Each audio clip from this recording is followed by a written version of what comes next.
Okay, so guys, today is just a relaxing day, and come with me kay mag-jog ta.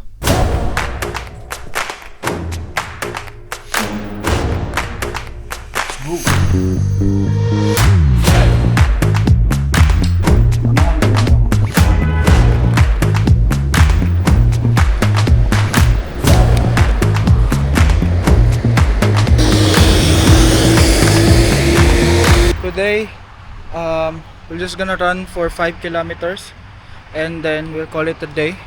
There's nothing much going on in this video.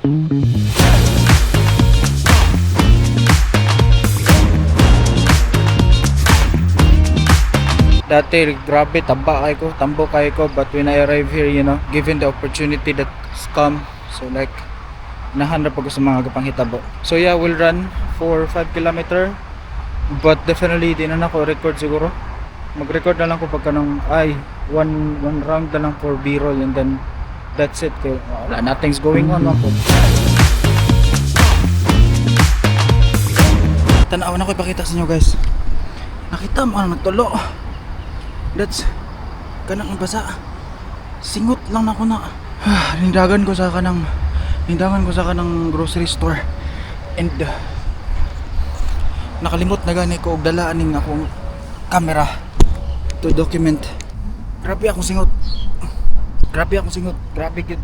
Tama ni tabo sa kuha ba nakapalit ko Gatorade gud. Kay feeling na ko dehydrated ko. Kaya murag ni action og kanang labad akong diri kay na hindi sa taas sa ulo. Diri first sign of dehydration. Hindi siya masilbik tubig lang. Because ang tubig it takes time pa para mo agto sa mga lawas gani. By the way, share lang nako ang sige miyaw dra nga naglingkod while ga vlog ko dinhi. Till right na katulo kay pa ako singot. Grabe ang tulo oh. Grabe. Pugan ko siya. Yak. Dry fit magunon po siya. Oo, grabe. Ma-feel yun ako nga. Parat-parat yun siya kasingot.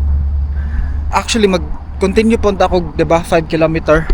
And, grabe, samtang galdagan ko. Paspas mo ang pacing ko. Sumoto, samtang nagdagan ko. Grabe ang tulo sa singot. Patay na. Nahutan pa yung tubig.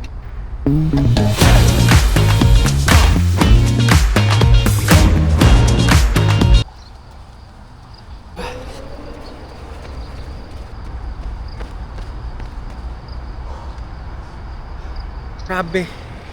I'll be honest with you guys, naka 1.7 maklaro na naka 1.7 kilometers sa yugo din na makaya. So, lahira ang kainit pag ang humidity pag buntag ba. But it's so refreshing. Grabe, I'm just gonna go back home now. Do the rest of my day. At least I conquered the day na. Time here is 8 a.m. Oh. That's it for this video. Nothing much happened. This is just me documenting my life because what man kay work project. My work now is like most of the time mga managerial work na naman. Pag-assign og mga videos, pag market sa work.